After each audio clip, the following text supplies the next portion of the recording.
grab your coffees and grab a seat. Feel free to come on up to the front. There's tons of seats available up here. This morning, we are talking with Dr. Art Hister. Although Dr. Hister has been a well-known full-time media doctor since 1991, his major claim for respect from his family is that in 1969, he was at Woodstock.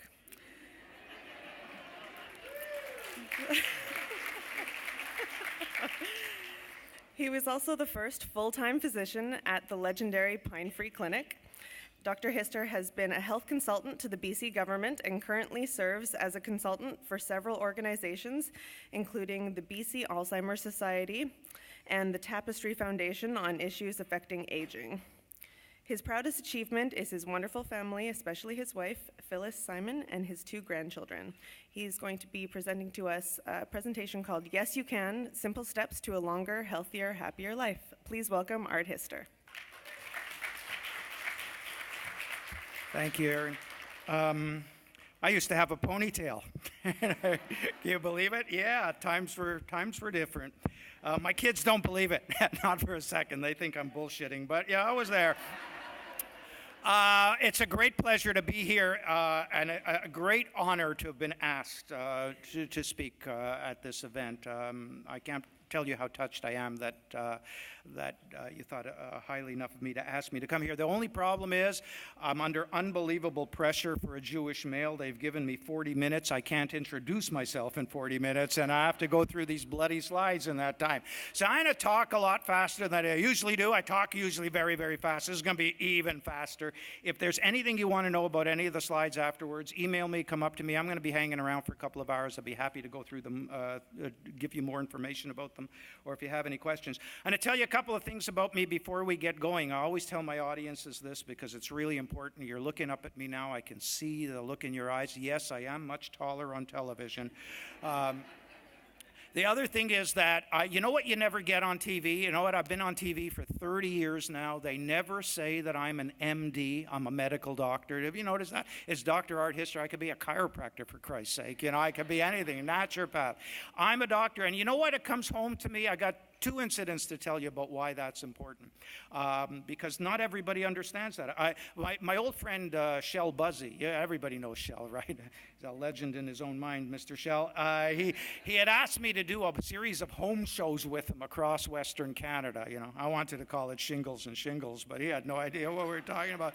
So anyway, we're in Calgary doing this home show, and this young woman comes and taps me on the shoulder because I'm pacing. I'm a very nervous speaker, and I'm pacing before we get going, and she taps me on the shoulder and says, you know, I know who you are. And, you know, it's always nice to be recognized when you're out of town by women. You know, no, I've been married 47 years. That doesn't count. It's just nice to be recognized. So I puff up my little chest. This is at the home show, and I stand up a little taller. And it's at the home show. She says, are you doing the painting or the renovating seminar? So I said, you know, lady, I'm a Jewish doctor. When I come to home shows, it's to get estimates. You know, what do I know about doing my work?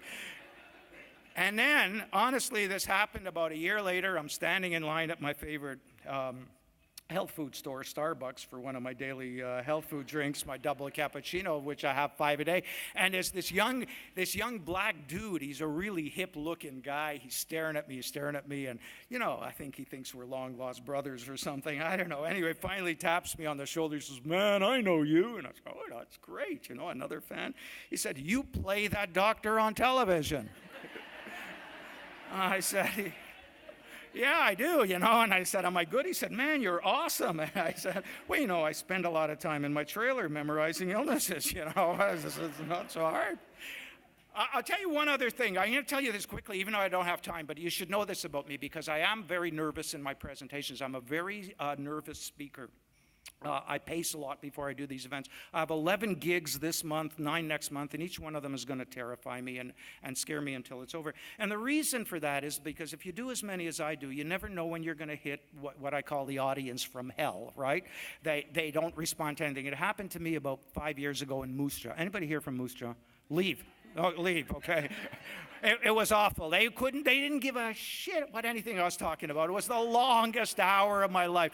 Well, it was June and they were having another snowstorm. What do you expect? They wanted to get home. Anyway, you never know when that's going to happen again, so you always think, oh God, this could be another moose job. So the way I calm myself down is I tell myself a story I once heard about John Crosby. You remember he was the old minister of everything in the Mulrooney government. And John was a great speaker, a very funny man. And he had been asked one day to speak to the Canadian Association of Ophthalmologists, the eye doctors of Canada. And what happens when you come out for a national group, we don't have it happening here, but usually I do a lot of these events. You come out on a riser, and in back of you is some kind of a representation of what the group's all about, because they want photo ops. So usually it's a banner. QP always has these huge banners. In John's case, because it's the ophthalmologist, they put up a plastic model of a human eye that was 70 feet across, the largest human eye in the universe, right? So he comes out in front of the eye and he looks at the audience. He says, I really didn't want to come here today. I was very nervous about addressing you. He said, but all of a sudden, I'm the happiest guy in the world that I'm not where my colleague Joe Clark is, because you see, right now, Joe's addressing the Canadian Association of Gynecologists.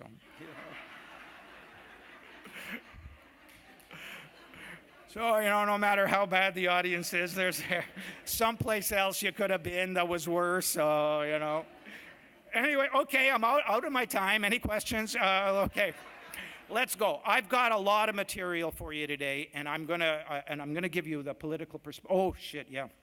I'm an author. All authors push their books. I don't think I'm allowed to sell my books at these events. Anyway, I didn't bring them. Although I do have a ton in my car if you want to come down and meet me afterwards. If you want to order them afterwards, I've got 2 of them. You can order them off the net. None of you are going to remember a word I've said within 5 minutes of me being finished. So you'll never remember the title. If you do want to order it, just ask for the one with my picture on the cover, and they'll ship it to you. See, everybody laughs at that. I don't understand. You never know. It could be 5 weeks ago. Anyway, okay, let's go. I want to talk to you about personal change. To get better health results in any community, particularly in your community, it's going to take lots more than personal change. There's going to have to be political and social changes, and that takes a long time. But each of us as individuals can do something to live healthier. And if we each do it as individuals, then that will improve the health of the community. What I'm going to talk to you about is healthy lifestyle. I call my talk Yes, You Can, but my son suggested that I change it to this, because one day he was watching me practice it. Goes back about 20 years ago. He was about 18 years old, and I used to practice it a lot. And he stood there in the doorway, and he listened and listened to me going over my material, and finally said, Dad, you should change it to this SOS. And I said, why? Because I saved so many souls and lives. He says, no, Dad, it's the same old shit every time. He's a lawyer, and he works for the government now, They got a good guy, He's also the kid who walked in one day while I was getting out of a bath, and I was standing there naked, and he said, oh, God, there is no God in this world, So anyway, he's a smart kid. But you know why? Everybody thinks they've heard all of this stuff that I'm going to tell you before, and you have. But what I'm going to try to do in the next 30 or 40 minutes is make you passionate about why this matters, because it's the most important thing as an individual that anybody can ever talk to you about. I'm going to start with something. When we have a lot of men in the audience, I have a particular health issue that really bothers me, and I'm going to start talking about that before we get into the general stuff. These are pretty up-to-date statistics. We're not doing bad, eh? At the turn of the 20th century, life expectancy in North America was about 45 years, so it's pretty good, huh? But there's a real difference here. There are 2 things I want to point out on this slide. I want you to see the second one. When we talk about Canadian statistics, yeah, we're doing pretty well. When you talk about Native communities, we're not doing nearly as well, and we need to do a much, much, much, much better job of that. But take a look at that. What stands out? If you're looking at all of that information, what particularly would you say is unfair about those numbers on that slide? Yeah. Women live long. Yeah, women get this all the time. The guys are still scratching their heads. What is it about Ethiopia, Morocco, okay? Everywhere you look in the world, guys, Ben, pay attention. Women live longer than men. There isn't a single country where that's an exception. In fact, this is a study from a guy about 10 years ago saying that being male is the single riskiest demographic feature that you can have for yourself as a risk factor. And it gets worse with age. This is a study I just did on Global about 4 months ago when the statistics came up. Out of the 53,000 people over the age of 100 in the United States, 83% are women. In other words, when you get to the age of 100, there are 6 women. I can't handle one. I don't know. Maybe that's why men don't hang on. I don't know. But anyway.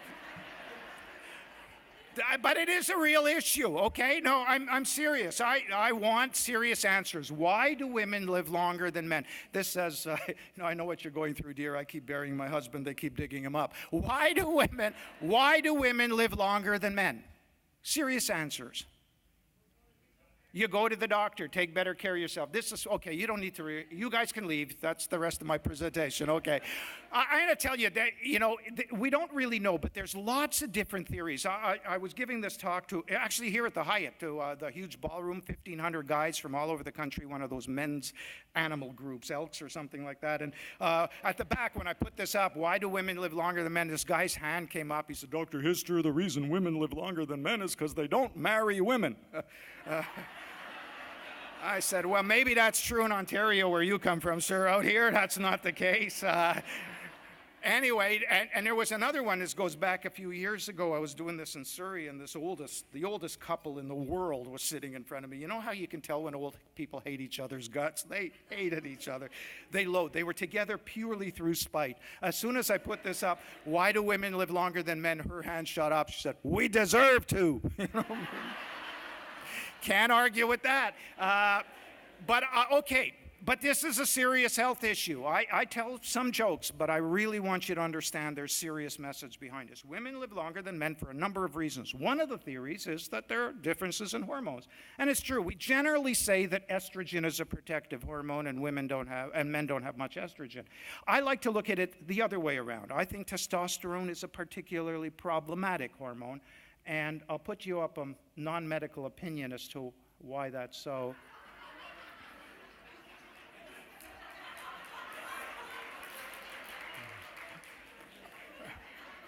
I'll slow it down for this half, okay? So, do you want me to read it carefully? It's pretty true. So, I'm doing this talk in one of these small towns, and this woman comes up to me afterwards and says, Artie, I got this information for you to show you that it's a real problem in Canadian men. And she sent me this stuff, and I put it in the form of a slide about why testosterone is a real problem for Canadian men. A cup to protect the testicles was first used in hockey in 1874. A helmet to protect the brain was first used in 1974. Well, it takes 100 years to perfect something like the cup. It's a really intricate piece of equipment. You take care of the important stuff first. That's the way it looks. Okay, let's do the serious stuff, all right? I told you, it's a serious message here. There are 3 things that I don't have a lot of time to talk about, and I'm going to run through these 3, which I think play a terrific role in why women do better. Support systems. Women have a lot of friends, a lot of good social groups, and they talk, but they talk about their health issues, right? They discuss what matters to them. Men have, fishing buddies. What do they talk about? Fishing. They never talk about their health. And I think that has a terrific consequence for our life expectancy. This one is an important one, too. There's lots of theories that women deal with stress better. And there are 3 possible ways to interpret that. It could be that women deal with stress better. Any women agree with that? Yeah, okay, good. It could be. It could be that women have less overall stress. Is there a single woman who agrees with that? No. And then I got this from the Elks. Women cause extra stress in men, so that's... It's probably a combination of all 3. Those Elks were pretty smart. Okay, this is a cute one. There are all sorts of theories that women sleep better than men. I tried to convince a room full of menopausal women of this. I'm lucky I left with my life intact, Something happens around 45 or 50. It happened to my wife for about 10 years, 15 years. Every night, about 2 in the morning or every second night, I'd get this elbow in the side at 2 a.m. Are you awake? Well, shit, I am now. And here's the part I love. This is what I like, Phyllis. She says to me, you want to talk? I said, I'm a guy. I don't talk in the daytime, What makes you think I want to talk at 2 a.m.? And you want to talk at 2 a.m., call your friends. They're all awake.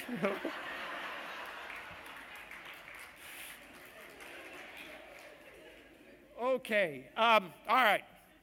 Well, Oh, you're the easiest audience I've had in years. And I got to go fast. Okay, this is what a couple of people mentioned, and this is really what I want to spend the most of my serious time talking about when we get to that. Women make better lifestyle choices. Women follow health advice better. In fact, in every single country in the world where women begin to mimic men's patterns of behavior, the death rates in women start going up, and the disease rates in women start going up. So to make it memorable so that women can bug men, how do I put this, that why we don't do well? Men don't listen, right? Men... I always get women clapping at that. The guys are scratching. What the hell is he talking about? Okay, what I'm talking about is men don't listen to their health care providers. We don't listen to our spouses. We don't listen to our bodies. We don't listen to anybody, and it costs us an amazing amount. A joke from my sister-in-law about the consequences of not listening. These two cars are coming towards each other along a very steep, narrow road, and the guy's driving the way we tend to drive, the way I drove home from Pemberton last night, 180 kilometers an hour, can of beer. No, I wasn't drinking. No, I was introduced up there by the assistant police chief. I wasn't allowed to drink. Anyway, that's the way the guy's driving, like a maniac. The woman's driving judiciously at the speed limit. As they pass each other, she rolls her window down and she yells out, "Pig!" What's a guy do with that kind of information? He probably swears and he just continues driving along the same way, right? 50 yards further on, he hits the biggest pig in the world. And he's killed instantly. And the moral of the story is men don't listen, right? Okay, I'm going to tell you one more joke because I got 15 or 20 serious slides coming up, and I want you to in good mood listening to them. This summarizes men better than anything else I've told you. I got sent this. I couldn't use it on the air. You'll hear why in a second, but it's a good summary. This little 3-year-old boy's having a bath, and he puts his hands in the water, and he feels his testicles, and he says to his mom, "Mom, are these my brains?" And she says, "Not yet."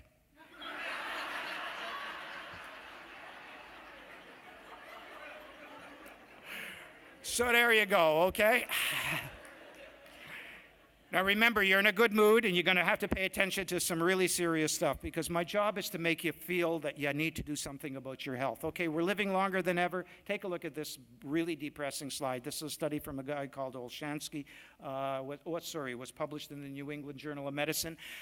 Their theory is that the 10 to 15-year-olds who are alive now are the first generation in history of human beings that isn't going to live as long as its parents. They think that they're going to live 2 to 5 years less than we are living. Why? Because of the great increase in obesity and diabetes in that community. Heart attack, strokes. A study I'm talking about on the New News Today just came out overnight. The greatest rise in strokes in North America is happening in people between the ages of 30 and 54. It's going down in the older group. It's going up significantly in the younger groups. And that's what this slide's all about. We're living longer than ever, but we're living with much, much, much more disease because of our lifestyle choices at much, much younger ages. And it's all to do with lifestyle. This is a study from the World Health Organization that looked at chronic disease rates around the world, not just in developed nations, everywhere. And their conclusion was that 7 what they call modifiable factors, we'd call risk factors, account for 60 to 65% of all chronic health conditions. Certain conditions are, of course, completely due to inappropriate lifestyle. Heart disease, which is still the #1 killer in North America. This is a study from Canada as well, published in The Lancet, called the InterHeart Study, looking at heart disease rates in 27 countries around the world. When I interviewed Salim Yusuf, the guy who's the head researcher, he said 90 to 95% of heart disease, Dr. Hister, is a man-made condition. Cancer. I get all these emails from people all the time about, sitting in a plastic seat or drinking from a plastic cup. That's what they're worried about is going to cause cancer. About 60% of cancers are due to inappropriate lifestyles, if you include smoking in there. And not just innocuous cancers, cancers that really matter. 40% of breast cancer. A study out last week we did on Global. Women who walk a half an hour a day lower their risk of breast cancer by 25%. And that's at a ridiculously significant amount. Walking a half an hour a day, 3.5 hours exercise a week, you lower your risk of cancer way better than anything else you can do. Colorectal cancer, second leading cause of cancer death in North America. All of these things. And of course, this one, when I speak to Native groups, this is one that really leaps out at you because the cost that Native groups are paying from diabetes is unbelievable. These are general statistics for the general Canadian population. Everything that you see there is multiplied as a problem in the Native community. And what's so frustrating is that type 2 diabetes, although the Aboriginal community is, of course, genetically predisposed to it, it's much more common because of all sorts of genetic abnormalities. It's still, to an incredible extent, a lifestyle condition that if we worked at preventing obesity, if we worked at doing more exercise and eating properly, the cost would be much greater. This slide really hurts because, you want young people to be healthy. The general population, by far the majority of diabetics are over 60, 65, 70, so it's a disease of aging. In the Aboriginal community, it's a disease of lifestyle. It's people under the age of 40, the majority are getting it. So if you remember nothing else of what I told you, forget the jokes, remember this slide, okay? This is the most important message I have for any audience. Whether you're young or old, whether you're sick or well, rich or poor, whether you've inherited a genetic tendency for a certain condition or not, if you begin to live better at any point in time, hopefully as soon as you leave here or buy my book, you increase your chances of living longer, healthier, with more vigor, more energy, and more happiness. So the big question is, what should you do? And it's a really contentious issue. If you watch me on Global, and I think a number of you do, you know that every day we seem to present a study that contradicts something that we did 6 months ago, right? There's so many reasons that there's so many studies that it's so hard to make sense of them. And there's so many reasons that these studies vary. These are the 4 most common reasons. I'm not going to spend any time talking about the first 2. I want to just mention the last 2 there. That when you see studies, you got to know that researchers are cherry picking the information. They see what they want to see. I'm going to tell you a little story that should stay with you whenever you hear a medical item on the news. This scientist captures a frog, and he decides to do a study on how far frogs can jump. So he puts it on the table and says to the frog, jump, and it jumps 20 feet. So he says, frog with 4 legs jumps 20 feet. Cuts off one of the legs. He says to the frog, jump. It now jumps 10 feet. So frog with 3 legs jumps 10 feet. He cuts off another leg and says to the frog, jump. Now jumps 2 feet. Okay, 2 legs. Cuts off all the legs and says to the frog, jump, and it doesn't move. He says again, jump, and it doesn't move. So he publishes his study in a very eminent journal, probably the New England Journal of Medicine, with the conclusion that frogs with no legs are deaf. I'm going to give you a chance to think about that, okay? There are a hell of a lot of deaf frogs out there, okay? We see what we want to see, so use your common sense in seeing it. And this one is a really important reason, too. We get these studies from all over the world, and people differ dramatically in how we respond, and they don't really have a good way of figuring that out. For example, if you're very thirsty, a German man might say, I got to have a beer, and a Russian might say, I have to have a glass of vodka. A Frenchman would, of course, say, I have to have a glass of wine. A little neurotic Jewish guy like me, when we're very thirsty, say, well, I must have diabetes, right? And that changes how we respond to situations, what we do, and it's very hard to eliminate that. And then there's this really, really crucial one when it comes to certain issues. The cultural differences. The most famous one is what's called the French paradox. I travel a hell of a lot in France. We go there every 2 years to hike. So we spend 2 weeks every 2 years in France. And they claim to have much lower rates of heart disease, strokes, diabetes, everything than we do. Yet if you travel there, you realize, they smoke like chimneys, right? They don't do any of the things we think that are important for our heart. They never exercise. You've never seen a Frenchman sweat. If you see anybody running in Paris, they're from Portland or Vancouver or San Francisco.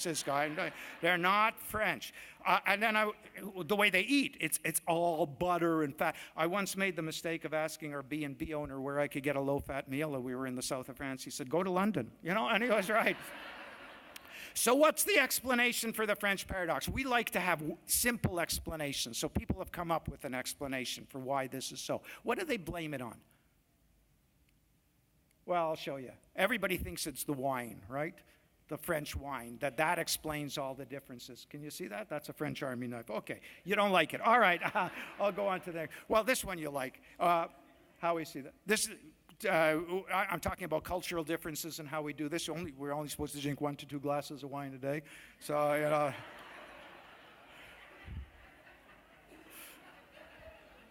right?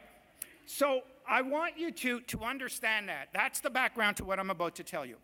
That There are no set rules on lifestyle. These are all theories that all of us make up. So what one expert says, what Evan says, what I say, what my friend Jay Wertman say, these are our theories about what we think. There is nothing written in stone. And what you're about to get are my theories. And remember that theories are very fallible. Everybody makes mistakes. You have to pick and choose among what you hear.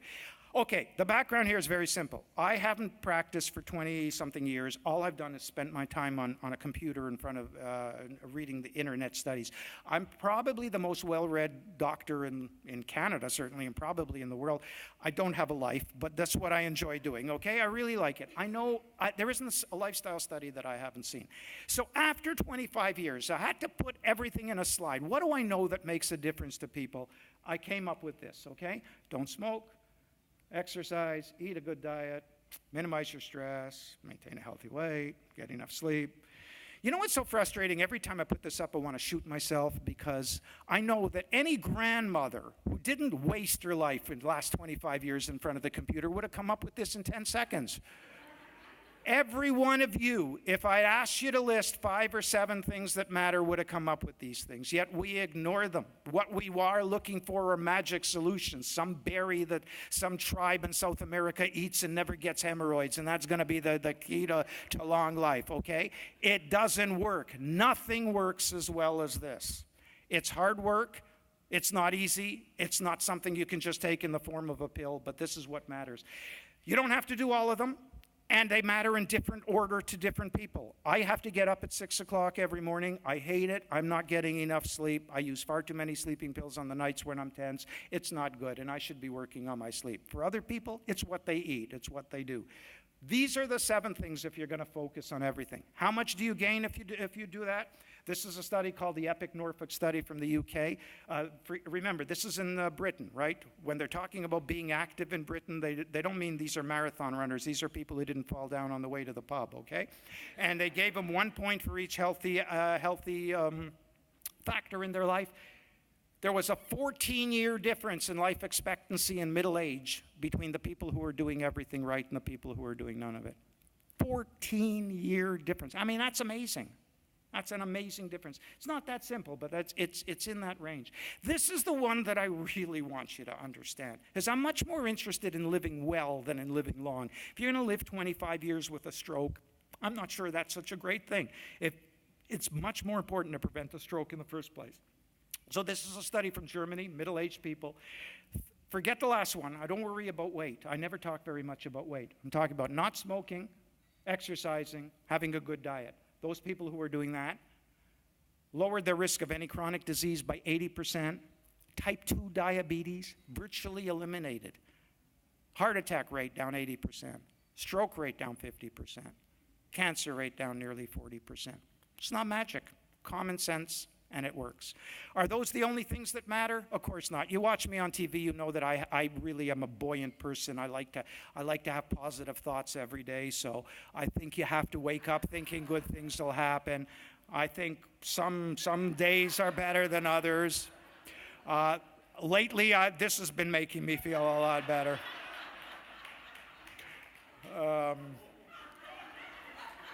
Okay, but to go to show you how stupid, well, how I lack certain brain cells, I've been putting this part, 29 years, folks, 29 goddamn years I've been flat. So, you know, I'm getting to where this is, I'm seriously doubting it, so I just added this part here. I hope.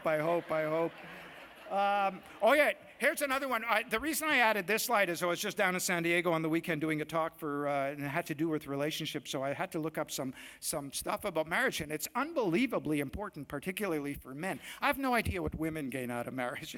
It's a gender thing, but men gain a lot. We stay a lot healthier. And this incredible slide showing that it starts right during the honeymoon. Well, of course it starts during the honeymoon, but it lasts for 50 years. But then I looked up, you know, while I was doing that, I got an alternate opinion, because I'm always looking for other opinions. This is from Eminem.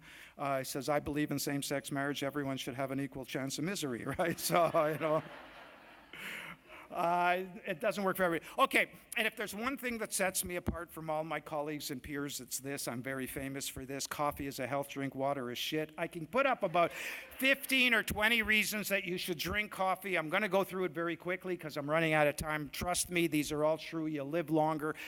Focus on the last one. Significantly lower rate of type 2 diabetes in virtually every study you've seen from people who drink coffee.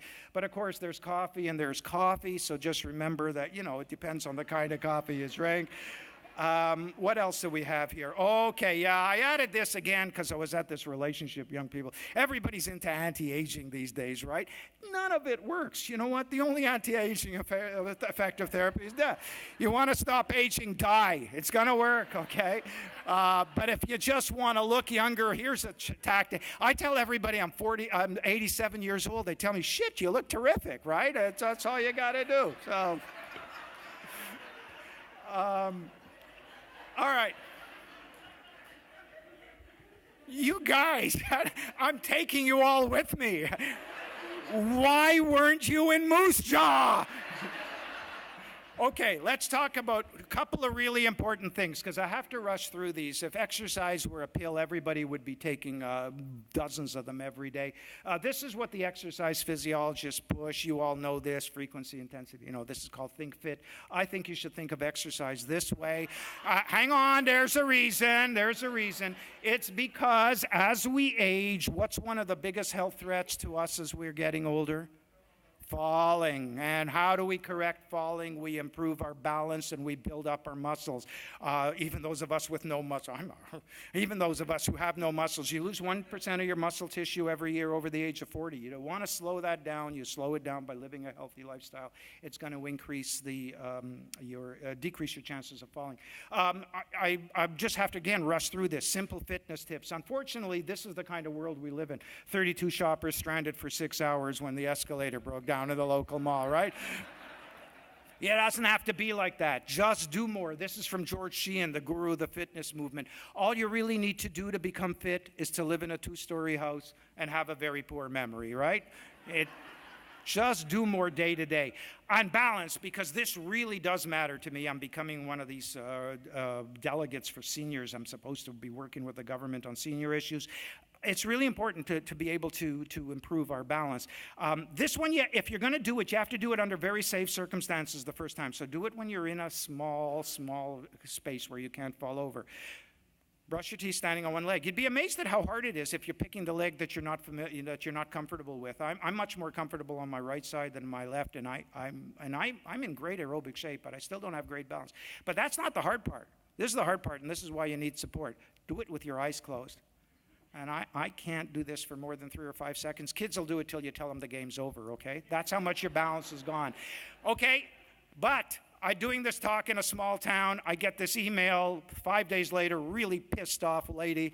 When she did this, she hit her ear with her toothbrush. So for Christ's sake, put your toothbrush in your mouth before you gotta do it. Okay, I spent very little time talking about weight. I don't think it matters. If you're going to do the other things, I think weight will take care of itself. But people are fascinated about the most dangerous question in the universe. Do not ever answer this. So better ways to look at if your weight is this. And if you really want to know if you're have a weight problem, it's the bottom one. Weight around the middle is much worse than weight elsewhere. So don't worry about BMI so much as your circumference around your waist. Diet. I do believe diet is very important, but there are lots of people who have different views about diet, so I'm going to put up about that. I like this one. You like that? Jeez, I gotta go slowly. Guys, I'm in a rush here. Oh, shit, they're gonna cut me off and you're not gonna get the best part. Okay, I'm gonna steal one other one. I get all these emails these days from vegetarians, right? Do you have to be a vegetarian? Absolutely not. This is great from Homer Simpson. If God didn't want us to eat animals, why did he make them out of meat, right? I tell you. I'll tell you a cute story. My wife was a vegetarian for 20 years. God was paying me back for something. I don't know what it was. I had done some. So you know what I love about vegetarians? They all know each other, right? They hang out. It's like a cult. So every time one of her friends invited us out for dinner, it was for a vegetarian meal. And here's what I love about vegetarians, right? They would serve me tofu.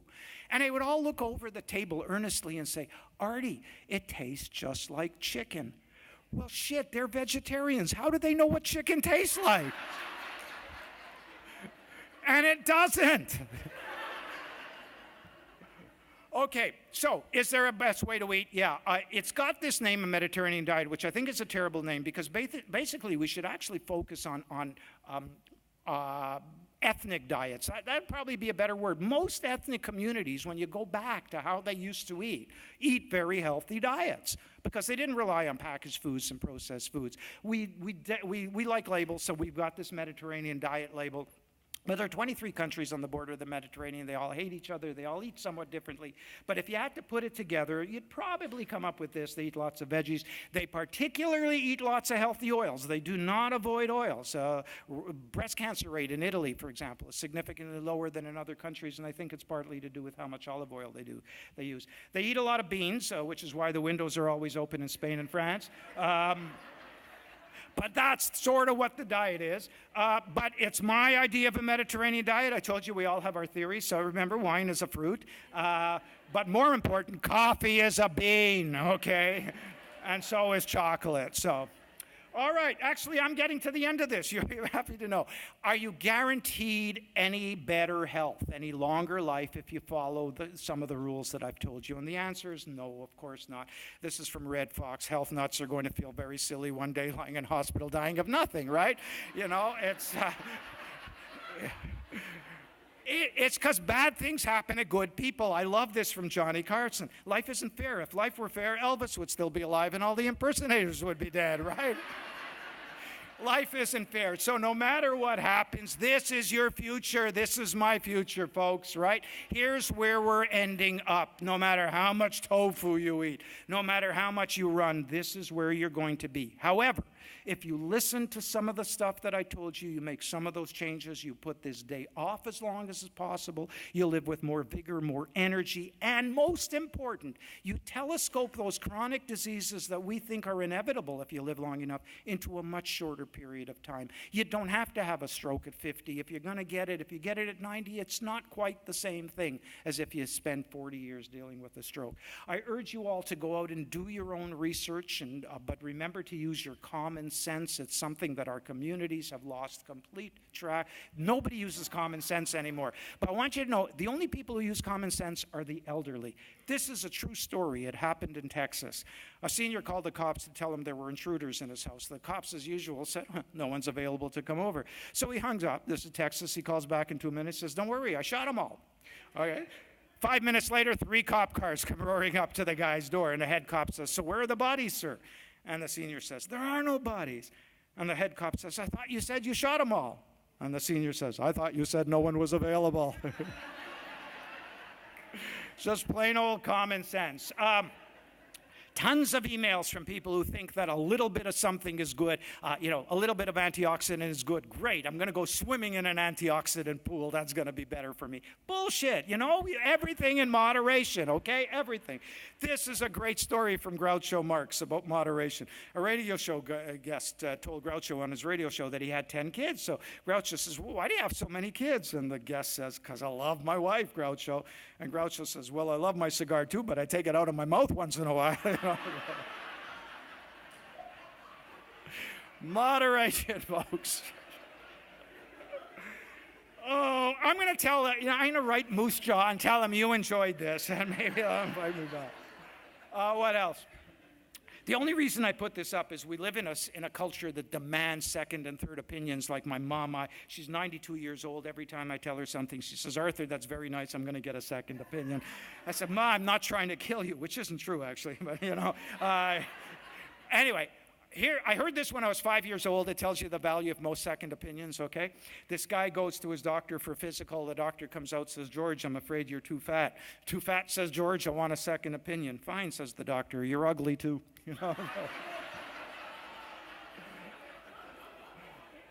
What else? Last two things, so I'll get through in time. The biggest bugaboo these days, for me at any rate, in terms of the email I get, is that there's so much on the internet and people are spending their time, and everything has this cachet of medical research. It's based on medical research, Dr. Oz, all this. It's a bunch of crap. Medical research is not what you think it is, okay? It's a false term. It hides a lot of imperfections in the system, and don't get fooled by it. This is from the late great Andy Rooney, who said, "There's been much more research on breast implants and Viagra than on dementia," which is true. So soon there will be millions of people with huge breasts and erections who can't remember what to do with them.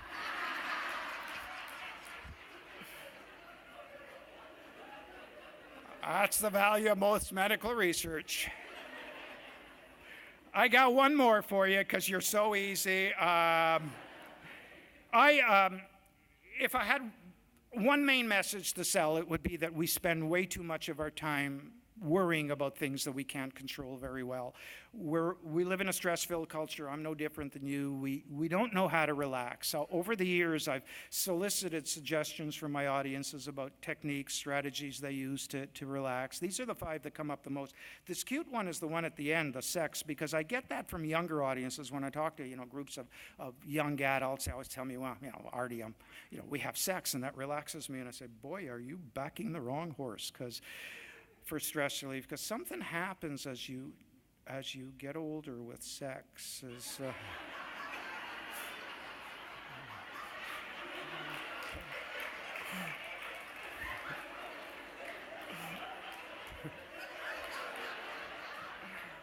thank you very, very much.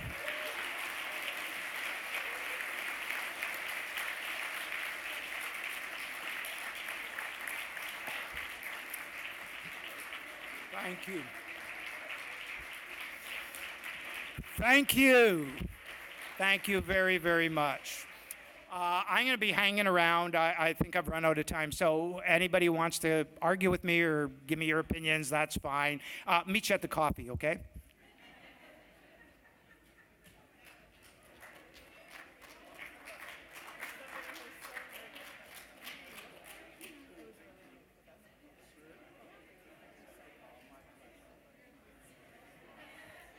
Big thanks to Dr. Hister. We will have our next talk in this room starting in about 10 minutes, and it's on traditional medicines, so hang around.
So for the next 40 minutes, we have Georgina Hnatiuk joining us.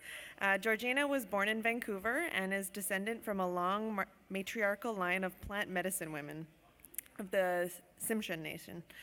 Georgina grew up learning all about plants. It was based on her lineage, training, and inherent respect for traditional culture that Georgina was then chosen to be a keeper of knowledge by the Hnatiuk Nation former chief's wife, Elder Annie Keitla George from Tofino. Georgina has an inherent commitment, passion, and vision to see First Nations medicine restored for the benefit of First Nations. Please welcome Georgina, who's going to talk to us about traditional medicines.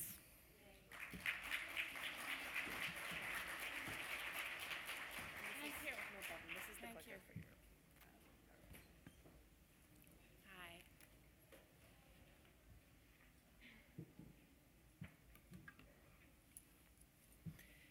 Good day, everybody. I'm really excited to be here. This is an amazing, momentous occasion. I feel like this is a huge part of my purpose as a plant medicine keeper of knowledge to be here in the room with all of these profound leaders, chiefs, government, healthcare leaders, all the people who play a vital role every day in every way serving in the healthcare profession. I'm really thankful for the Hnatiuk Tribal Council for referring me to speak here at the First Nations Gathering Wisdom, hence the pun, we're going to gather wisdom all together. I'm also thankful for the First Nations Health Authority for actually hosting this. Very emotional to be here a little bit because our ancestors have been hiding behind a veil of tears. We need to reclaim our medicine. And I feel so blessed to be here with everybody who can come together and make change. So this is my little talking stick. And thank you, this is better. Ta-da! Yay. You don't just get to listen to me, you can hear me, hey? So I'm just going to get organized.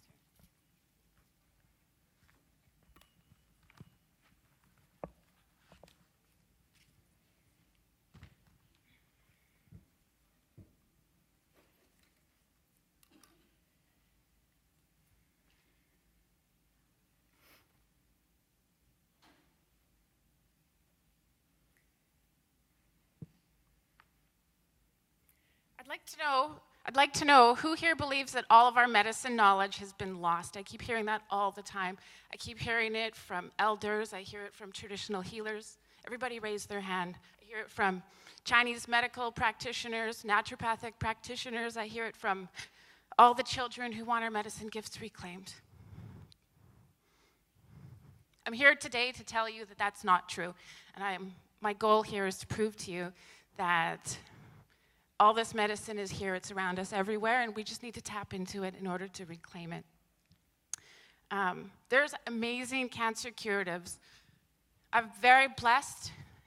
Everything has a purpose. Every failure that I've ever had has turned into something beautiful. I've been able to gather a lot of wisdom over time. I see how everything has come together to lead me to this moment, to share back the truth of our culture and our nation and our knowledge. There's a lot of truth, beauty, and wisdom, and I want all the kids to know this. They're the next generation.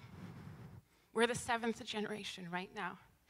There's curatives for cancer. There's curatives for AIDS. I know we're not allowed to say that in allopathic medicine. We're not allowed to say it if you're an Orthodox practitioner, because when 400 years ago, even though Canada's only about 140, 50 years old,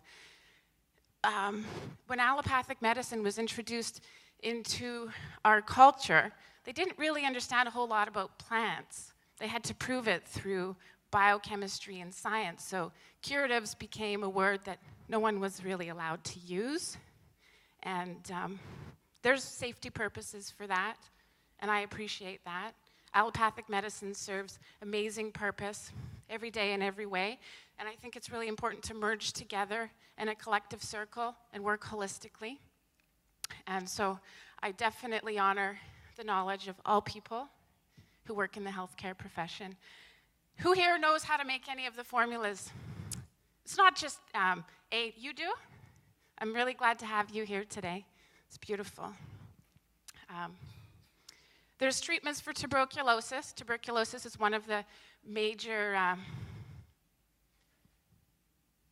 it kills a lot of people every year.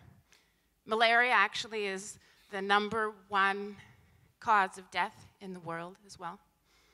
We hold the knowledge for that. Not just in South America, where there's amazing amount of knowledge and research.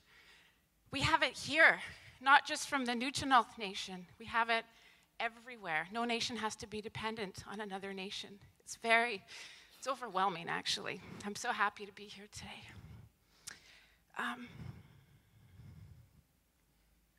Who here knows people who have conditions right now and are not accessing First Nations medicine? Yeah.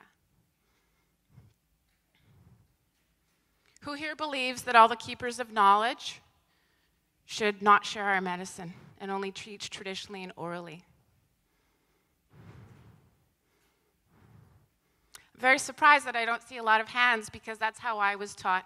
And I honor my lineage. And when I share information with you today, I'll be talking about the plants that we work with. And I'll be able to tell you some of the benefits and results and the results that I've had. But I won't be able to tell you how to make them, unfortunately.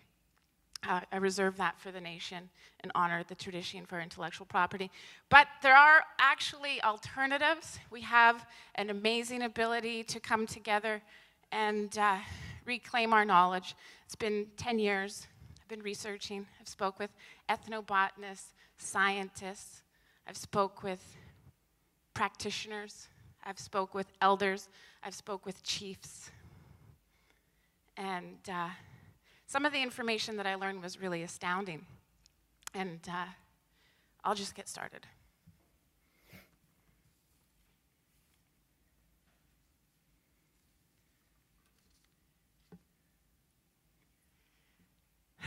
My mom is here today. I'm really blessed. Mom, could you stand? This is my mom. She's from the Lakulams Nation. We're tricksters. We're also part white, so. But we're all related and we're all connected, and I really believe that. So I come from the Lakulams Nation of the West Coast, which is in Port Simpson, BC. My mother's brother was the chief. When he passed, her other brother is the chief. The matriarchal line in our family were the plant medicine women and keepers of knowledge. And my mother grew up learning about plant medicine from my grandma. She learned it as fun. It was so part and parcel of the call of it was part and parcel of the nature of her upbringing. And neighbors would come, and my grandmother would treat them. My mom would wake up in the morning, 6 a.m., and then she would work with my grandmother until about noon. And it was just good fun. And then one day, when my mother was rather young, my mom was only about 7 years old. You start young. My little boy used to come with me when I would go harvest plants, and he was 1.5. They learn about apples and oranges. They learn about plants. They learn them really fast. When my mom was about 7, my grandmother just said abruptly one day, "That's it. The white man has a better way. I can't teach you anymore." That was it. No more discussion. And we can't really explain it because there's a lot of secrecy. We were told not to talk, but her children were being taken away. They weren't allowed to practice their culture. Our whole culture was actually being deleted. The consequences were too severe. So it's out of that spirit of self-protection, that spirit of honor, that we actually withheld our knowledge. We were knowledge keepers orally, but it was compounded with the genocide. So we went underground. And it's amazing how everything happens for a purpose and a reason. One day, I was 14 years old. I moved out a little bit young. I was very strong-willed. And I moved in with my sister. And I had $26 to my name, and so I did what any teenager would do without a lot of experience and infatuation. Spent my last $26 to buy a gemstone from this really cute guy. And it turned out to be something really beautiful. I ended up getting a job as a vendor from the age of 14. And right away, this gentleman came up to me. His name was Wandering Spirit. He was an elder. He was a storyteller. And he walked up to me one day, and I don't know how he knew it, but he said, "What nation are you from?" And I still don't know how he could tell, but I guess I'm a trickster that way. And I told him which nation I was from. He bought a pendant off of me. He did a smudge with his eagle feather, told me a story of the eagle and the rat, and he said to me, "Your name is Sunshine, the 8th color of the rainbow." I know it's a funny name, but the sunshine has all the colors in it, I realize now. So I was very blessed. "You are now my student." And he initiated me. He taught me native stories. He had a BA in art. He would tell stories over on Robson, Granville. He moved over to Victoria. And he would meet me, and he would buy me books. and it taught me about the beauty, truth, and wisdom. I ended up learning a lot about ethnobotany, and I thought, wow, I would really like to be a shaman. I went over to my mom's house one day, and Oprah Winfrey was on TV, and there was this company called Shaman's Pharmaceutical. Shaman's Pharmaceutical is a pharmacy company, but they were claiming that they need shamans. And I said, I know that there's a lot of cancer cures. I've heard that. I'd love to go down there and study. So I sent that out into the universe. I was learning herbology from wild rose. I was learning about aromatherapy, learning how to make different medicinal formulas and stuff like this. And then I'll get into it pretty soon, but it's really important that you know my background here, how everything comes together.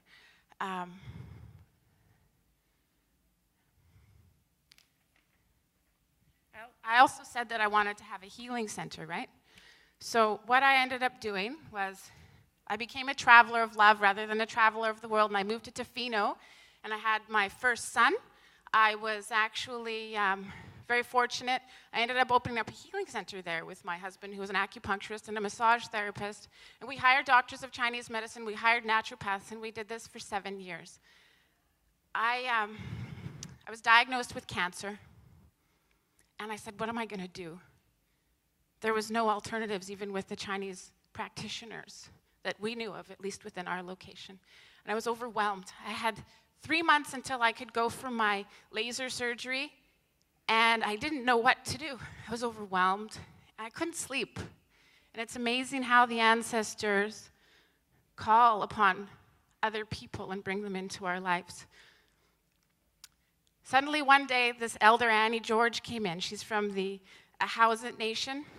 She's married to Billy George, who's the chief of the Ahousaht Nation as well, along with Sean Atleo. And she was trained as well within that nation. And she walked in, she says, I really don't know why I'm here, but I just had this amazing magnetic feeling. I really needed to come in and sit down with you today. I don't know why, but I really need to meet you.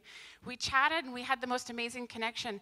My mother's brother is named George Wood, who was a chief, and his wife Annie, which was another synchronicity. And she initiated me. We had a profound connection on many different levels, and we knew that we were supposed to share because she came from a matriarchal line of healers, and so did I. So it fit all the criterion, and I spent about 10 to 20 hours a week for a whole year making medicine, harvesting plant medicine in the temperate ancient rainforest along the west coast, funguses, barks, you name it. Suddenly, everybody who had cancer was suddenly attracted to me. I met like 3 people a day who had cancer. It was like that energy of the universe was just attracting them to me. Annie said, I haven't practiced in a long time. I'll get into the reason why later. And she said to me, we're going to start practicing again. So we did.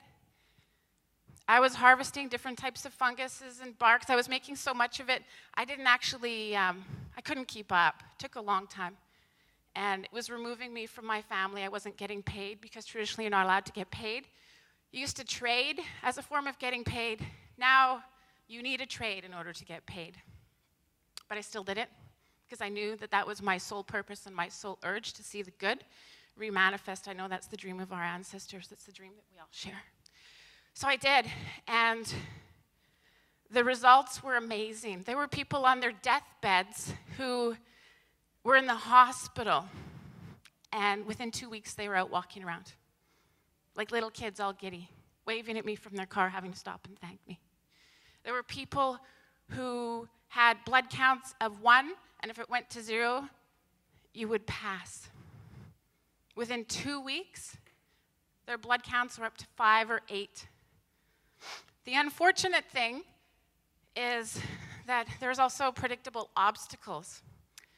The obstacles are that there's such a lack of knowledge, not only amongst physicians, but with First Nations people. And what ended up happening was doctors would often say it's contraindicated, you can't take it. Next thing, people would stop taking it because they felt they had to follow safety first. And within a couple weeks, they would be dead. It was very hard. At the same time, I had only taken a few cups of this formula that was a curative for cancer. And I went to the restroom one day, and I could smell this toxic sickness come out. And I said, wow, that must be it. That must be some sort of cleansing, but I didn't really know. I had to wait another 3 months because I missed my appointment for a colposcopy, so it was 6 months. I went, all of the cancer was gone. None of the doctors wanted to know anything about it. They said, it is a mistake. I've treated people with cancer it's not just cancer, but for some reason that's what I attracted. My teachers treated people with HIV, schizophrenia very successfully. The medicine would last for about 1 year and then they would have to come back again. But I've treated people with cancer of the brain, pancreas, which is very hard, spleen, gallbladder, liver, anus, intestines, blood, bones, you name it. It takes 2 months, and if they stick to it without fear and trust, it works. People often say to me, you must believe in the medicine for it to work. You really must believe in the medicine for it to work, hey? And I say to them, no, you don't have to believe in the medicine for it to work. The medicine works on its own. You have to be open-minded enough to believe in it and to practice it. So, my whole purpose here today is actually not only to share with you some of these obstacles, but to give you some ideas about what we can do based on my knowledge and my experience working with so many people in the industry. After we were practicing for a while, Annie's had so many children, I had my kids, and both of our partners give us a hard time. You guys aren't getting paid. Your family needs you. You need balance in your life. It's our marriage, or it's this. And I could take that medicine. I know how to actually make formulas. I could sell them. I don't want to do that. I don't want to be like the lady who was the nurse who practiced Hnatiuk treatments, which is her last name backwards, which were good for cancer. And then she cured over 3,000 people in the I'm not sure exactly which decade. I fail to remember, but you could YouTube it. And she wasn't allowed to practice, so she made a formula. That is on the market today as Hnatiuk. It doesn't work as well because there's FDA regulations. Our plant medicine, we often, surprisingly enough, we don't make homeopathic amounts. We will fill up a whole pot of herbs and barks and funguses. And we mix them up, we stage them, we give them to people in stages in order to affect certain organs and things of this nature. So after that, I still remained really loyal and committed to my culture. So what I ended up doing, I'm going to have to be really fast now. I'm going to have to be more expedient. But I ended up learning about ethnobotany, and I started learning that a lot of our plant medicine knowledge is actually kept by ethnobiologists for 400 years all over the world. That medicine knowledge is there, just not within our nation, but it's in our nation everywhere. There's somebody who actually just got a doctorate in the UK for writing a paper which was deemed good enough to get her a doctorate on covert ethnobotany. Ethnobotanists take all of our information and they don't share it back with us. Then the pharmaceutical companies process that information, is deemed ineffective, and all that knowledge is put back out there in a filtered way. It's actually quite surprising. Most of the barks and leaves we ate in our traditional diet have been taken off the market that are actually curatives. And I'll get into that in a little bit of time. So,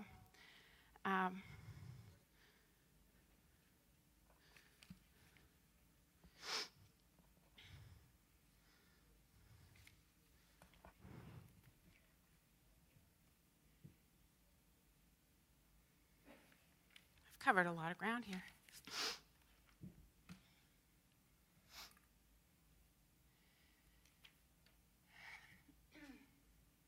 I'm going to breeze through this, but in Chinese medicine and naturopathic medicine, I read all the books. Before this happened to me, I actually cured myself of severe allergies, chronic fatigue, using the medicine knowledge that was available within naturopathic medicine and Chinese medicine. I had leaky gut syndrome, which caused my allergies. I read the books, cured myself. I had neck issues, had acupuncture.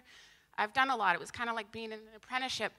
And so I've merged that information together a little bit, and I'm gonna share with you my understanding of how to reclaim our medicine knowledge back.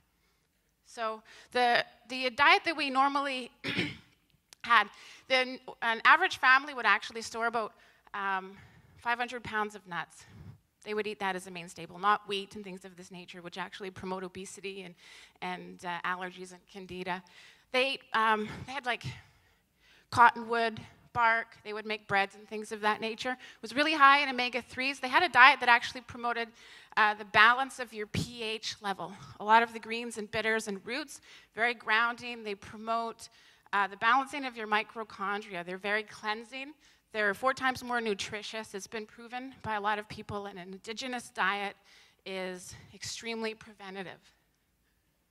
And they didn't have any sugars in the same way that we do. They did have their maple and birch syrups and things of this nature, but they were very medicinal, and they certainly weren't synthetic. But I'm just going to speed through this. And as I said, a lot of those rhizomes and greens and things are taken off the market. I'm also going to speed through this, but we didn't have a lot of the different chemicals, aspartame, things of this nature that are included in our diet, which are very degenerative and mutagenic and carcinogenic.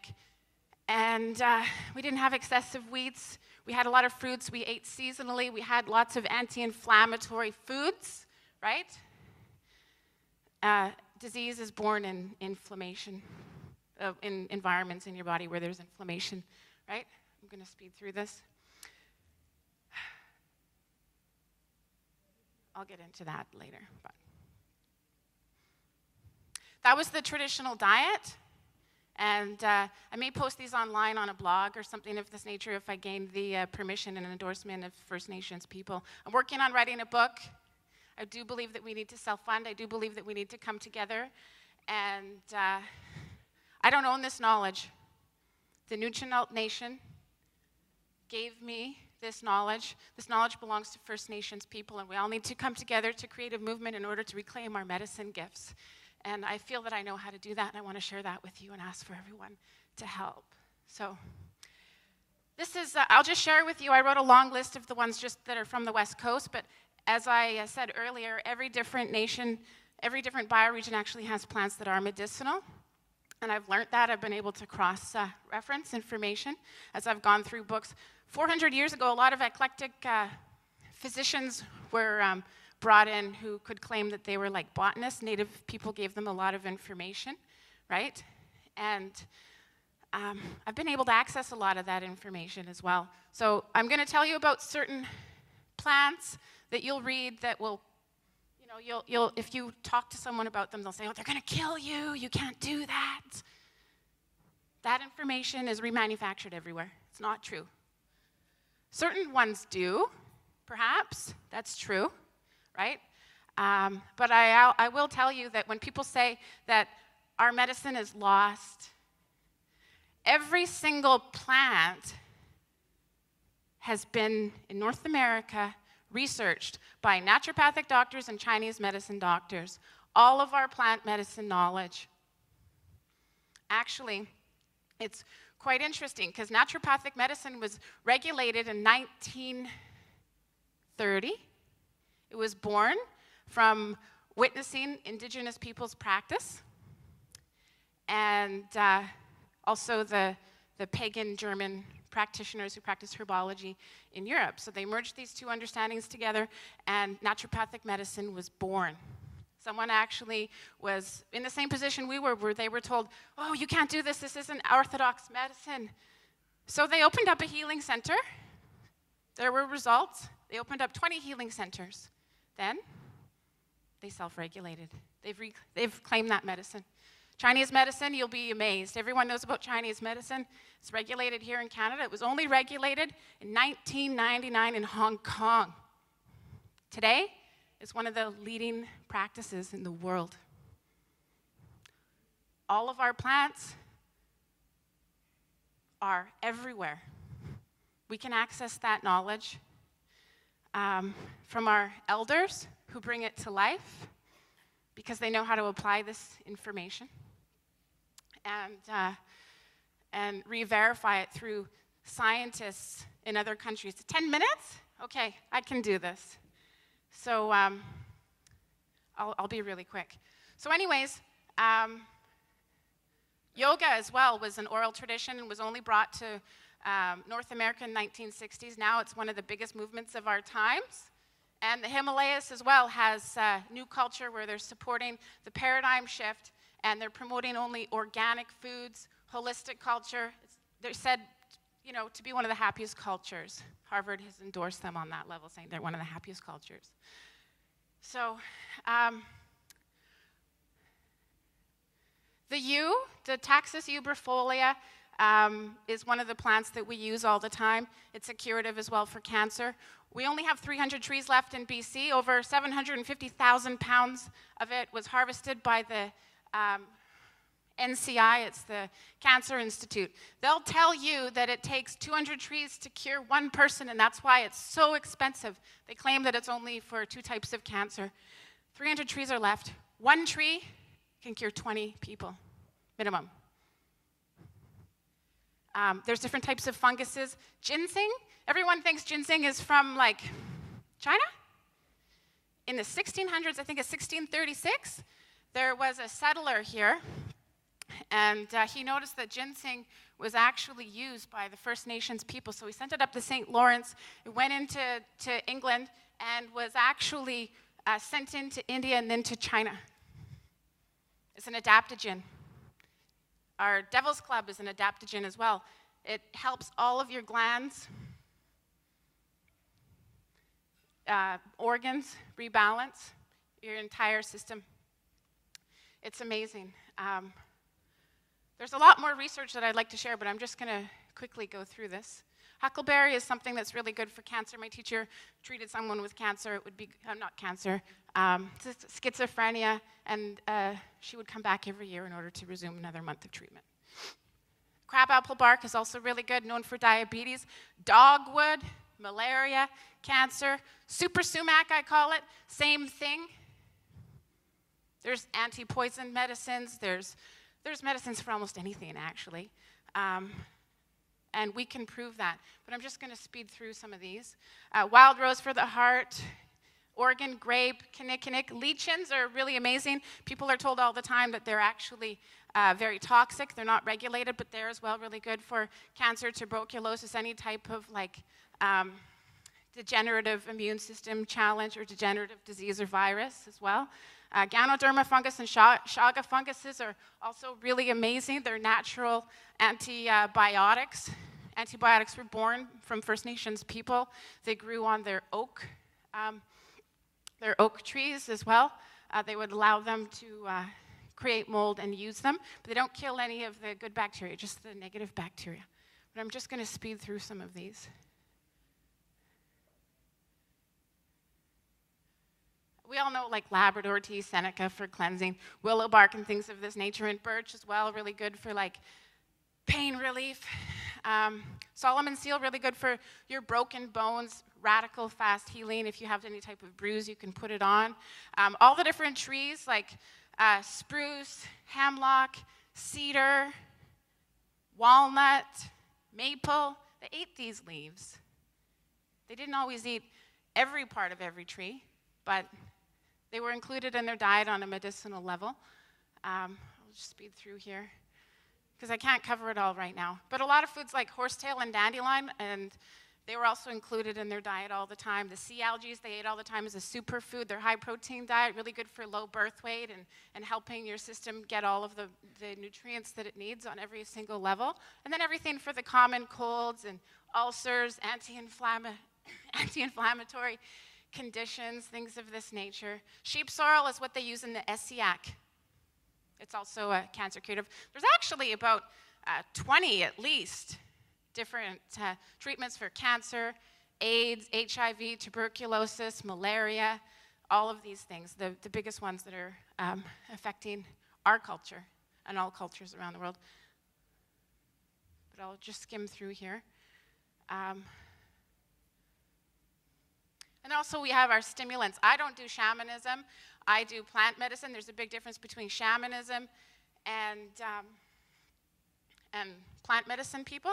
There are people who do energy medicine, even in the Ahousaht Nation, And I honor that, honor the ancestors. But even Harvard University right now is studying magic mushrooms and ayahuasca for, I know that not everyone smokes pot either, but I'll also address pot because it is going to be legalized, so we should know that we didn't normally smoke pot that often. We ate it, and it had a 3% THC level, not 28%, which now causes like paranoia and mental health issues. It also cures cancer and a lot of other autoimmune diseases and functions. But it is amazing because it does actually increase serotonin in your brain at a healthy level, and it's been known to produce radical results with healing. People with anxiety disorders and mental conditions. I myself had anxiety conditions, and I had my last experience when I was like 17 by taking mushrooms. I don't do drugs. I don't smoke pot. I don't smoke. But I do believe that this is the future, and so do the pharmaceutical companies as well. Holly leaves were used all the time because they were our natural form of caffeine, which has theobrine in it, which lowers blood pressure, but I'll go through that. All of the amazing plants, like soursop is a Hawaiian one for most degenerative illnesses that are life-threatening as well. Quinine from the Peruvian area, pod arco, magnolia, reishi. We have everything here. And then midwifery, I can't get into that today, but we have a lot of stuff too. Now I'm just going to get into this really quickly. All of the self-governance agreements, there's 4. This is really good. We're here. We're self-governing right now. We're moving into self-governing. Self-governance is great, but we don't have the right to practice our medicine. That's not included. The Sioux Valley, Sechelt, Yukon Territory, they're self-governing. West Bank, Kelowna. West Bank is opening up a hospital for integrative medicine, but it doesn't include the right to practice your medicine. It includes the right to your culture. And same with Sioux Valley and Yukon. I spoke with chiefs at the Sioux Valley recently, but we're just not prepared. Even the chiefs aren't aware of any way to overcome certain obstacles. This is an example of research objectives, right? From research institutions. At the very top here, there's some sort of herb. I don't remember which one it is. And this is the outline of allopathic pharmaceutical medicine right now today. Natives are very trusting. We've been trusting for 400 years. We keep giving people information thinking it's going to reclaim our medicine. My elder's done it. I used to write speeches for Annie George, for Wade Davis. It's my first time speaking here today, though. And he's a famous ethnographer. And she was hosted by David Suzuki, always giving away information, being trusting, hoping. It happens all the time. But this is really interesting and a lot of doctors and a lot of researchers don't realize this, who are ethnobotanists. They take all this information. They're funded by the researchers who are processing our information over here. And if it's not a chemical drug, it always ends up in the mill over here. It's subjective, non-proven science. So we've been through this. We go through it every single year. We're still going through it all the time. It's always going to end up as being subjective. But if it's a chemical, suddenly it's objective and it's proven science, even if there's side effects. And that's actually rather unfortunate. But there's a way to change this, and I'm going to share it with you really quickly. So I'm going to give you an example with the NCI. NCI actually raises, I'm just using this as one example, because there's like so many different research institutions, but they're not getting a lot of government funding, maybe like $100,000 or so. Most of the funding comes from a movement. We need to create a movement. Public, running, N7, maybe that will be the new thing. Philanthropy. Public donors, tax write-offs. People want to give. But we're dependent on them right now. Everyone is really dependent on them to help us, but under the conditions of the chart that I just showed you, that's never really going to happen. So how are we going to change that, right? Chiefs must endorse. Most native chiefs aren't even aware of the plant medicine people. They're not aware of a lot of the information that I just shared with you in our capacity to reclaim our medicine and prove it. Not just in my nation, but almost every different area where I've spoken with certain people, because that information is safeguarded through the desire to protect our people. And it's through that same spirit of the desire to protect our people, not from war, but from health issues, that we need to change that. So I won't get into, I'll tell you quickly about the story of the Shaman's Pharmaceutical. The Shaman's Pharmaceutical actually raised $649,000 of public funding money in South America by having people go down there to get medicine information from the people of the South.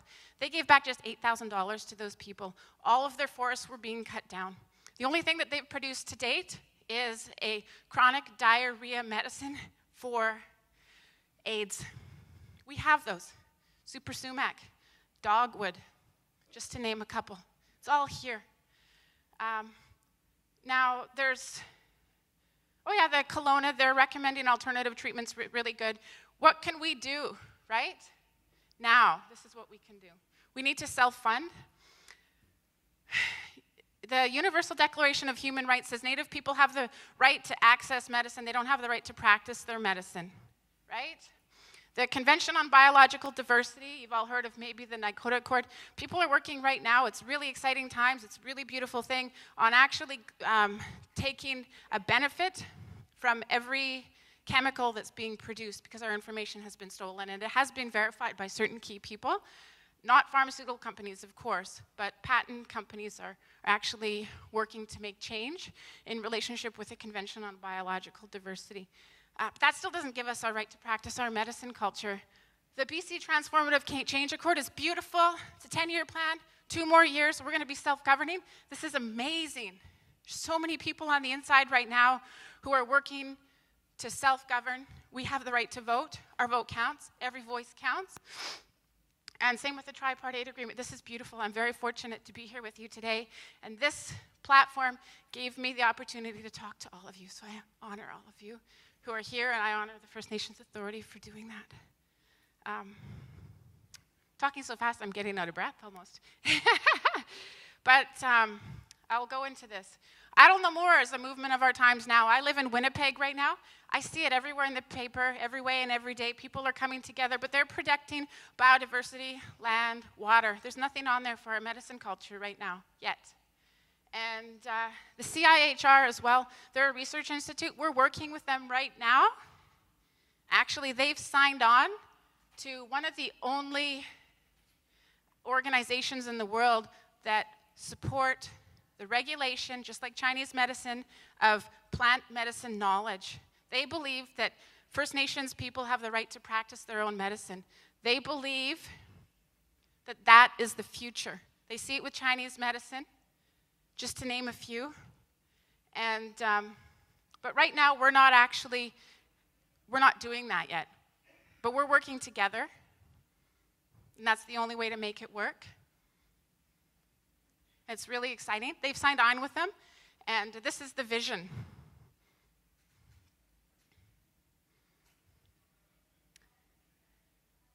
So how do we integrate? How is that actually possible? How can we self-regulate? Everyone thinks, well, you can't make your own medicine. You get thrown in jail, maybe. How can you do it? It doesn't fit in with the structure. Doctors are always saying that it is kind of contraindicated potentially, or non-effective. How are we going to do that if it doesn't fit into the framework? We stop doing what we've been doing, and we create a new framework. So there's a lot of positive to self-governance, right? Cultural inclusion is a really big one, right? More ownership of our decisions, having a voice, right? Education of culture. So some of our obstacles I've already really gotten into, but I will cover a couple, is that most of our endangered species actually are not, it's not in the mandate by Forestry Canada to put a lot of those traditional plants back into our environment when there is a lot of deforestation. So a lot of our plants aren't growing. A lot of First Nations people don't actually want to harvest because we've already been deforested. There's already been so much deforestation.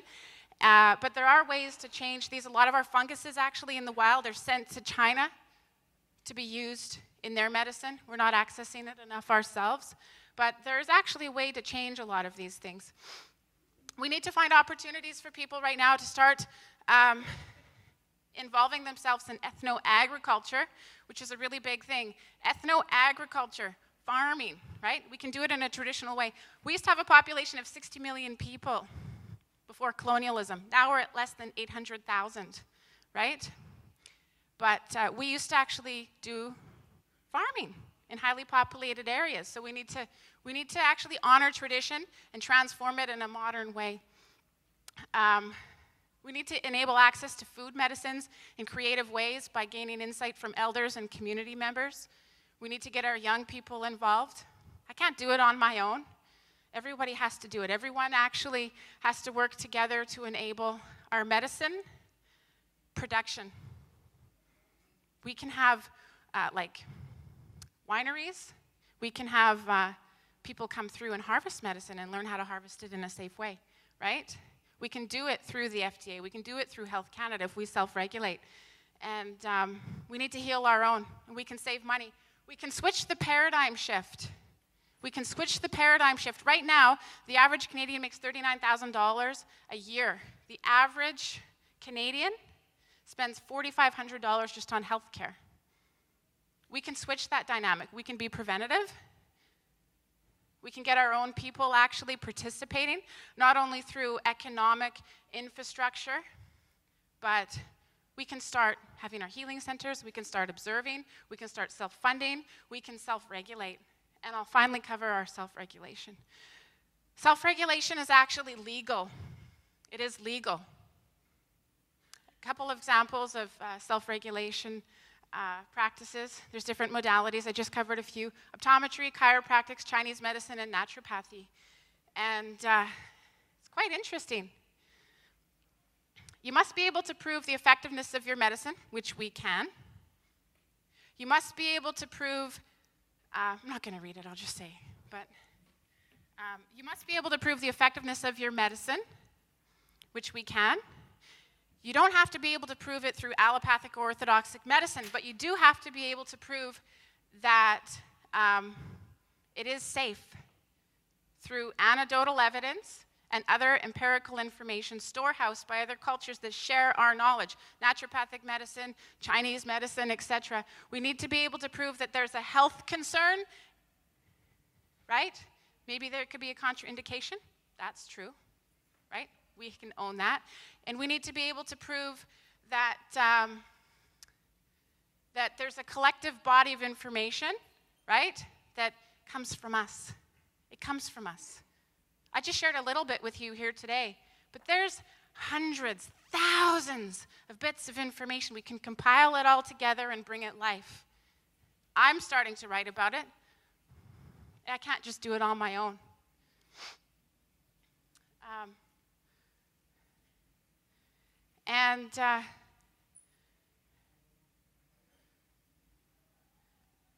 We need to be able to prove that maybe our holistic practitioners need insurance. We can do that in a way that honors elders. We can do that in a way that honors tradition. We can do it in a way that's outside the box. There's a lot of ideas that exist that maybe I don't have. But if we all come together as First Nations people, we can actually form a new plan in a new structure, self-fund ourselves, self-regulate, educate our young people, educate our chiefs that this medicine is here, educate all the nations, have them working together, create that collective body of information, even in the research institutions, but do it in a new framework. Because what we've been doing has not been working for us. And in the framework that it's been in, it will never work for us.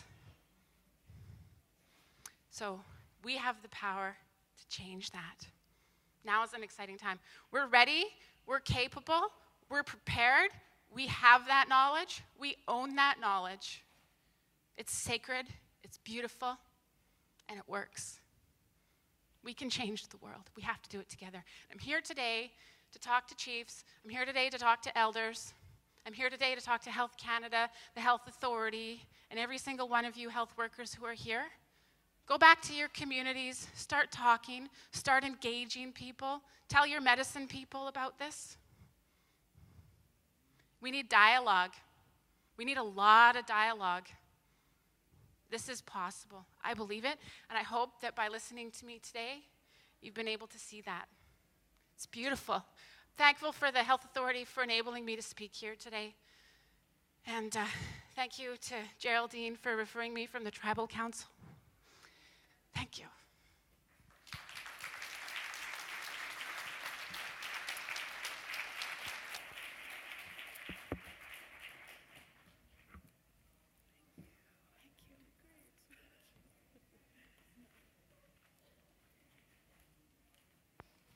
Thank you to Georgina. There are some snacks out in the hall for break right now. And then we have our next presenter starting, the next round of presenters are starting in about 5 minutes or so. So go stretch your legs, wander around, get some water, and we'll see you back in a bit.